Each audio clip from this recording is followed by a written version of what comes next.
नमस्कार साथियों, बहुत बहुत स्वागत और अभिनंदन है आप सबका इस हिंदी पर चैनल पे। साथियों, आशा करते हैं आप लोग अपनी तैयारी में बिल्कुल लगे होंगे और बिल्कुल अच्छी तरह से पढ़ाई कर रहे होंगे। तो साथियों, बिना देरी के प्रश्नों को यहाँ पे शुरू किया जाता है कि हिंदी शब्द सागर का प्रकाशन किस संस्था ने किया था। तो यहाँ पे आपका आंसर होगा कि हिंदी साहित्य सम्मेलन, नागरी प्रचारणी सभा, इंडियन प्रेस या फिर राष्ट्रभाषा परिषद। तो यहाँ पे आपका आंसर नागरी प्रचारणी सभा हो जाता है, बिल्कुल ही सही। बी यहाँ पे होता है सही। आगे इसके बारे में थोड़ा देखते हैं कि हिंदी शब्द सागर का प्रकाशन नागरी प्रचारणी सभा से हुआ। इस ग्रंथ की भूमिका आचार्य रामचंद्र शुक्ल ने लिखी। अगला यहाँ पे प्रश्न है कि हिंदी साहित्य का बृहद इतिहास इस इतिहास ग्रंथ का प्रकाशन किया था, किसने किया? तो भारतीय भाषा परिषद कलकत्ता ने, राष्ट्रभाषा प्रचार समिति वर्धा ने, हिंदुस्तानी अकेडमी इलाहाबाद ने या फिर नागरी प्रचारणी सभा काशी ने। तो ये बृहद इतिहास जो यहाँ पे है, हिंदी साहित्य का बृहद इतिहास, इस ऐतिहासिक जो ग्रंथ है इसका प्रकाशन किया गया कहाँ से? तो ये नागरी प्रचारणी सभा काशी से इसका प्रकाशन यहाँ पे होता है।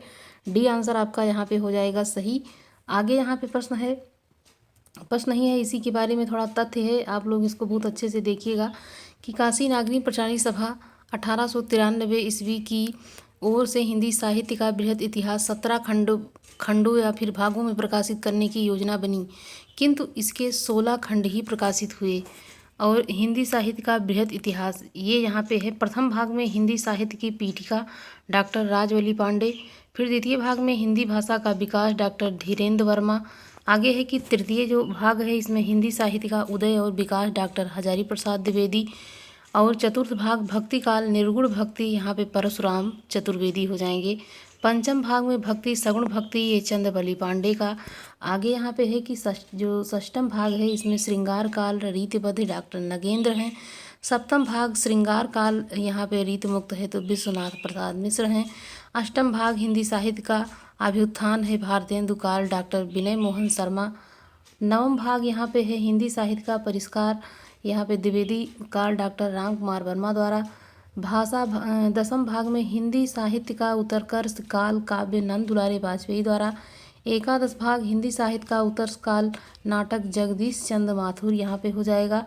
आगे है दसम भाग हिंदी साहित्य का उत्कर्ष काल उपन्यास कथा तथा आख्यायिका डॉक्टर कृष्णलाल हो जाएंगे। फिर त्रयोदश भाग में हिंदी साहित्य का उत्कर्ष काल समालोचना तथा निबंध लक्ष्मी नारायण सुधांशु, यहाँ पे हो जाएंगे। यहाँ पे चतुर्दश भाग में हिंदी साहित्य का आदतन काल, यहाँ पे राम अवध द्विवेदी हो जाएंगे। पंचादश भाग में हिंदी शास्त्र और विज्ञान डॉक्टर विश्वनाथ प्रसाद। फिर षोडश भाग हिंदी का लोक साहित्य राहुल संकृत्यायन। तो यहाँ पे इसका ये 16 भाग यहाँ पे आप देखेंगे कि ये किस प्रकार था। तो यहाँ पे हो सकता है कभी यहाँ से प्रश्न भी बन सकता है, तो इसको एक बार अच्छे से थोड़ा सा निगाह लगा के पढ़ लें तो हो सकता है आपका प्रश्न अगर आए भी तो गलत ना हो। फोर्ट विलियम्स कॉलेज की स्थापना किस वर्ष में हुई थी? तो यहाँ पे है कि विक्रम संवत 1800 में, भी 1800 ईस्वी में, या फिर 1798 या फिर 1802 में। तो ये काफ़ी आसान प्रश्न आप लोगों के लिए यहाँ पे हो जाएगा कि इसका जो वर्ष है ये 1800 में इसकी स्थापना होती है। किसकी? फोर्ट विलियम्स कॉलेज की स्थापना 1800 ईस्वी में हुई है। लॉर्ड बेलेजी ने जॉन गिलक्राइट की अध्यक्षता में ओरिएंटल सेमिनरी की स्थापना की। बाद में यही संस्था फोर्ट विलियम्स कॉलेज के रूप में परिवर्तित हुई। फोर्ट विलियम्स कॉलेज की स्थापना टीपू सुल्तान पर ब्रिटेन की निर्णायक विजय की स्मृति से 10 जुलाई 1800 को यहाँ पे मार्केट ऑफ वेलेजली ने की थी। और गिलक्राइट उनके हिंदुस्तानी विभाग के अध्यक्ष नियुक्त किए गए थे। उन्होंने हिंदी के शिक्षण के लिए दो भाषा पंडितों और यहाँ पे लल्लू लाल एवं सदन मिश्र की नियुक्ति की। तो यहाँ पे जो दो यहाँ पे अध्यापक नियुक्त किए गए वो यहाँ पे प्रश्न के रूप में बन सकता है कि कहाँ इसकी कौन कौन है जिनकी नियुक्ति हुई थी इसमें। ये जो कॉलेज है फोर्ट विलियम्स कॉलेज, तो यहाँ पे आपका आंसर बनेगा कि यहाँ पे लल्लू लाल और यहाँ सदन मिश्र की नियुक्ति की गई थी। आगे यहाँ पे है कि अगर सन पूछता है तो 10 जुलाई यहाँ पे बताना है। फोर्ट विलियम्स कॉलेज की स्थापना कब हुई? तो यहाँ पे भी आपका आंसर क्या होगा? 1800 ईस्वी में यहाँ पे हो जाएगा। क्या हो जाएगा? 1800 ईस्वी में फोर्ट विलियम्स कॉलेज की स्थापना होती है। आगे है यहाँ पे कि फोर्ट विलियम्स कॉलेज की स्थापना कब हुई थी? तो ये प्रश्न बार बार इसलिए आ रहा है कि आप लोगों को अच्छे से ये प्रश्न याद हो जाएगा कई बार जब आप देखेंगे। यहाँ पे कई बार जब देखते हैं तो ये प्रश्न छप जाता है दिमाग में। यहाँ पे भी आपका आंसर हो जाएगा कौन सा, ए हो जाता है बिल्कुल ही सही। यहाँ पे 1800 ईस्वी में फोर्ट विलियम्स कॉलेज की स्थापना होती है। और जो इसमें 2 शिक्षक बताएंगे जिनकी नियुक्ति हुई, तो यहाँ पे लल्लू लाल और यहाँ पे सदल मिश्र जी थे। कलकत्ता में स्थापित फोर्ट विलियम्स कॉलेज के संस्थापक थे कौन थे, तो जॉन गिलक्राइट थे, सदल मिश्र थे, राजा शिव प्रसाद, सितारे हिंद या फिर रविन्द्रनाथ टैगोर। तो यहाँ पे ये प्रश्न थोड़ा हटके है, ये हो जाता है आंसर जॉन गिलक्राइट इसके संस्थापक माने जाते हैं।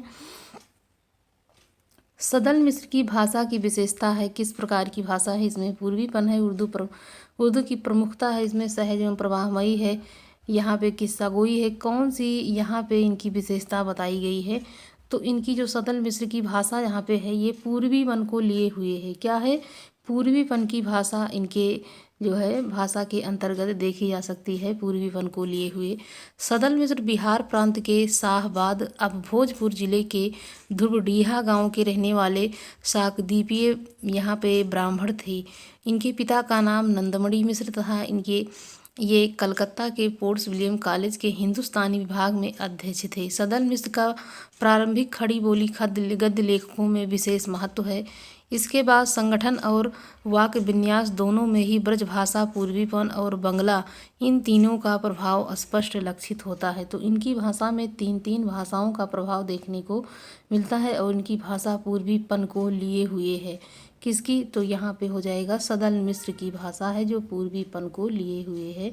यहाँ पे अन्य महत्वपूर्ण तथ्य देखेंगे जो कि परीक्षा की दृष्टि के लिए ये आपका काफ़ी महत्वपूर्ण हो जाएगा। तो यहाँ पे देखिए कि आधुनिक काल में जिस भाषा में हिंदी गद्य लिखा जा रहा है वह खड़ी बोली गद्य है।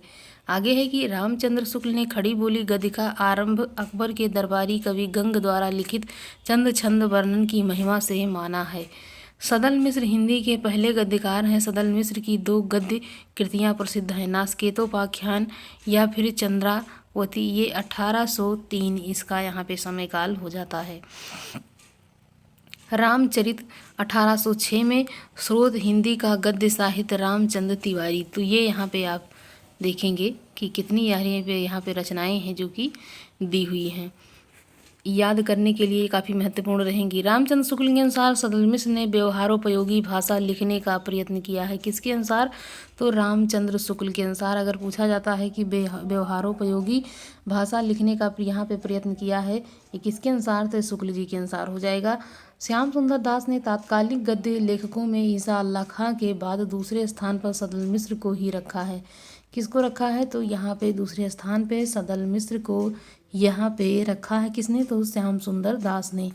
आगे यहाँ पे है कि लल्लू लाल की रचना प्रेम सागर में ब्रजभाषा का प्रभाव दृष्टिगोचर होता है तथा शैली आख्यात्मक है। तो ये यहाँ पे लल्लू लाल की रचना जो है प्रेम सागर में ब्रज का प्रभाव दृष्टिगोचर होता है, देखने को मिलता है। किसका प्रभाव, ब्रज का प्रभाव देखने को मिलता है प्रेम सागर में, जो कि लल्लू लाल जी की रचना यहाँ पे हो जाती है।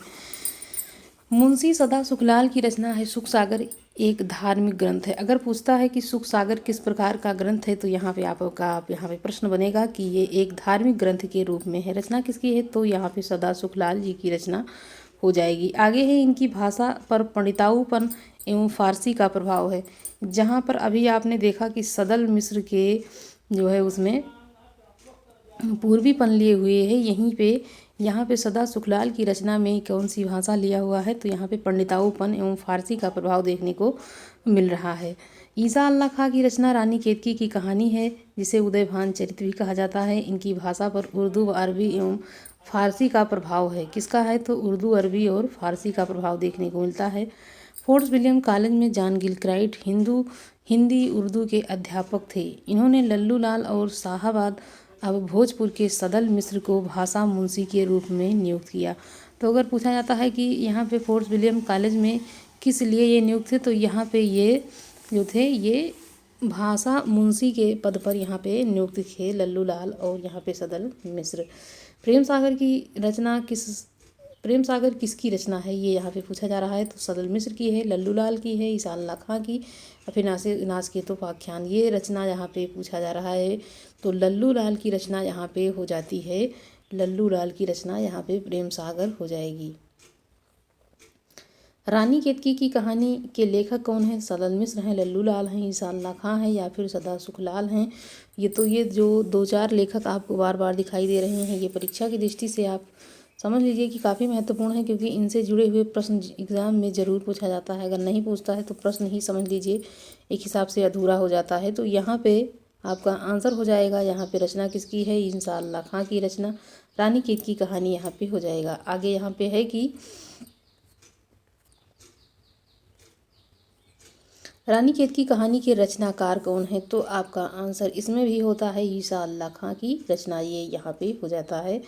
आगे है कि निम्नलिखित में से कौन फोर्ट्स विलियम्स कॉलेज कलकत्ता में हिंदी के अध्यापक थे? हिंदी के अध्यापक जब पूछा जाता है तो आपको यहाँ पे आंसर करना है क्या, कि सदल मिश्र जो थे ये यहाँ पे हिंदी के अध्यापक के रूप में यहाँ पे थे।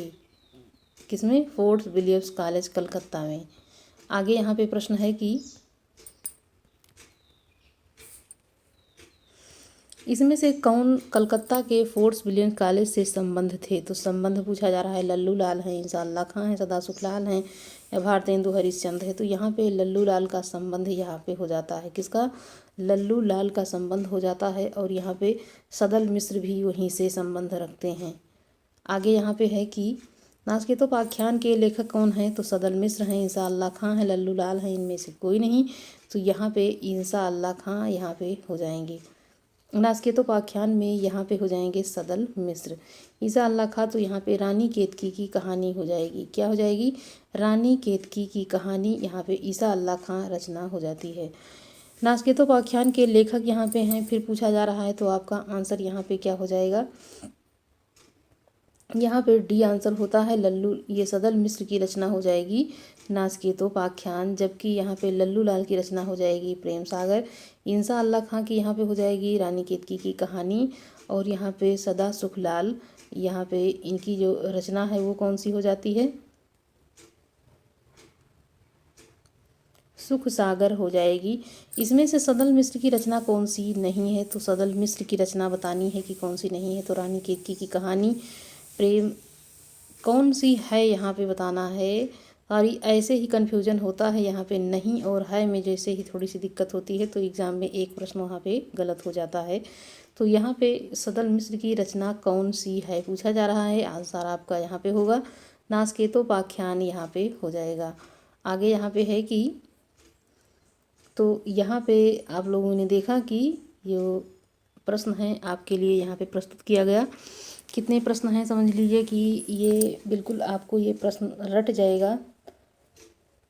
कुछ और प्रश्न है यहाँ पे, देख लेते हैं इसको भी, कि ईसा अल्लाह खां रानी केतकी की कहानी का दूसरा नाम है। तो यहाँ पे चंद्रभान चरित, उदयभान चरित, या फिर मलखान चरित, या फिर सूर्यभान चरित। तो आपका आंसर इसमें हो जाएगा उदयभान चरित, यहाँ पे हो जाता है। आगे यहाँ पे है कि उदयभान चरित के लेखक कौन हैं? तो लल्लू लाल हैं, सदल मिश्र हैं, सदा सुखलाल हैं, ईसा अल्लाह खां हैं। तो कौन हो जाएंगे? आपका आंसर यहाँ पे होगा ये कि यहाँ पे ईसा अल्लाह खां हो जाएंगे उदयभान चरित जो रचना है। सुख सागर की रचना किसने की है? सदल मिश्र ने, लल्लू लाल ने, ईसा अल्लाह खां ने, या फिर सदा सुखलाल ने। तो सुख सागर की रचना किसने की है ये आपको आंसर करना है। तो आपका आंसर हो जाएगा सदा सुखलाल, यहाँ पे आपका आंसर होता है सही। आगे है सुख सागर का विषय क्या है? शिव पुराण के प्रेरक प्रसंग हैं, गीता के प्रेरक प्रसंग हैं, विष्णु पुराण के उपदेशात्मक प्रसंग हैं, इनमें से कोई नहीं। आपका आंसर यहाँ पे होना चाहिए क्या? सी यहाँ पे हो जाता है कि ये विष्णु पुराण के उपदेशात्मक प्रसंग के रूप में सुख सागर का विषय है। तो ये प्रश्न आपने देखा होगा कि ये थोड़ा बहुत अलग हटके है। तो इसी प्रकार के प्रश्न आपको यहाँ पे देखने को मिलेंगे। तो विष्णु पुराण के उपदेशात्मक प्रसंग यहाँ पे हो जाएगा आपका आंसर। आगे यहाँ पे है कि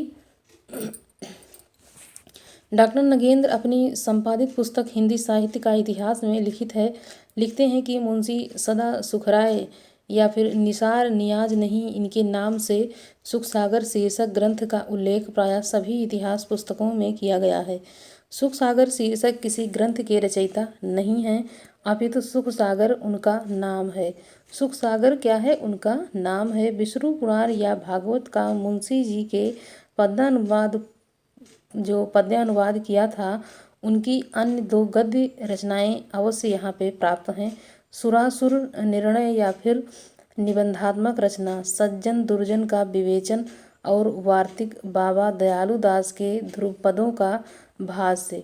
तो आपने यहाँ पे देखा कि इसमें बताया जा रहा है कि जो सुख सागर है इनका नाम है किसका? तो यहाँ पे किसका नाम बताया जा रहा है?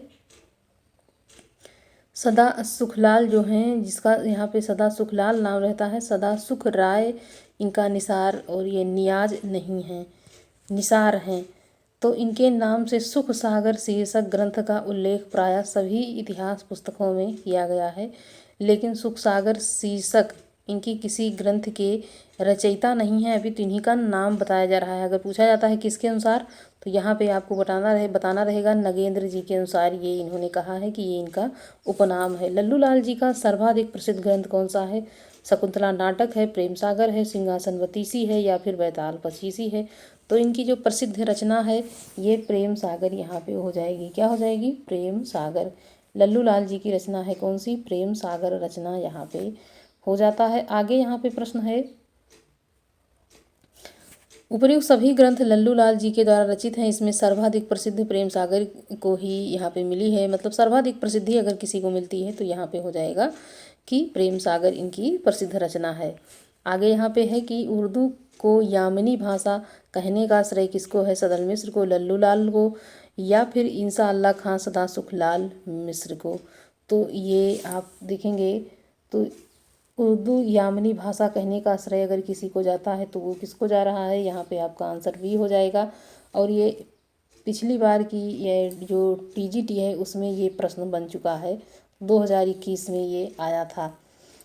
लल्लू लाल ने उर्दू को यामिनी भाषा कहा है। उनकी प्रमुख रचना है प्रेम सागर। इसमें प्रारंभिक खड़ी बोली के नमूने मिलते हैं। लल्लू लाल कलकत्ता में स्थापित पोर्ट विलियम कॉलेज में भाषा मुंशी के पद पर भी रह चुके हैं। तो किसकी बात हो रही है? लल्लू लाल जी की बात हो रही है, और ये भाषा मुंशी के पद पर यहाँ पे रह चुके हैं फोर्ट विलियम्स कॉलेज में। उर्दू यामिनी भाषा को जो है उर्दू को यामिनी भाषा इन्होंने ही कहा है। भाषा योग वशिष्ठ के लेखक कौन है? राम प्रसाद बिस्मिल हैं, रमाशंकर वाजपेयी हैं या फिर राम प्रसाद निरंजनी, या इनमें से कोई नहीं। आपका आंसर इसमें हो जाएगा कि ये राम प्रसाद निरंजनी भाषा योग वशिष्ठ के लेखक हो जाते हैं। भाषा योग वशिष्ठ के लेखक राम प्रसाद निरंजनी हैं। यह ग्रंथ विक्रम संवत 1798 से 1741 में लिखा गया। इसे रामचंद्र शुक्ल ने खड़ी बोली में लिखा गया बहुत साफ सुथरा ग्रंथ बताया है। अन्य प्रमुख तथ्य इसके बारे में है कि अब तक पाई गई पुस्तकों में भाषा योग वशिष्ठ सबसे पुरानी है, जिनमें गद्य अपने परिष्कृत रूप में दिखाई पड़ता है। इसमें रामचंद्र शुक्ल ने खड़ी बोली का प्रथम ग्रंथ माना है। इनकी भाषा गुरुमुखी लिपि में मिलती जुलती है।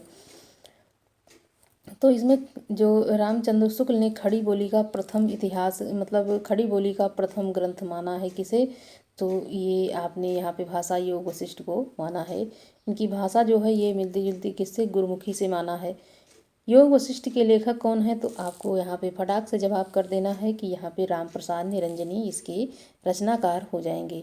खड़ी बोली की पहली रचना कौन सी है? तो खड़ी बोली की जो पहली रचना है वो आपका आंसर हो जाएगा इसमें नासकेतोपाख्यान। यहाँ पे आपका आंसर हो जाता है क्या? यहाँ पे नासकेतोपाख्यान हो जाएगा खड़ी बोली की पहली रचना के रूप में, इसको हम जानते हैं। तो साथियों आप लोगों को ये जो प्रश्न रिवाइज प्रश्न है समझ लीजिए आपकी यहाँ पे तैयार कराया जा रहा है। आप इसको करते हुए आगे बढ़िए ताकि आपका कोई भी प्रश्न छूटे ना। मिलते हैं अगले वीडियो में, तब तक के लिए धन्यवाद।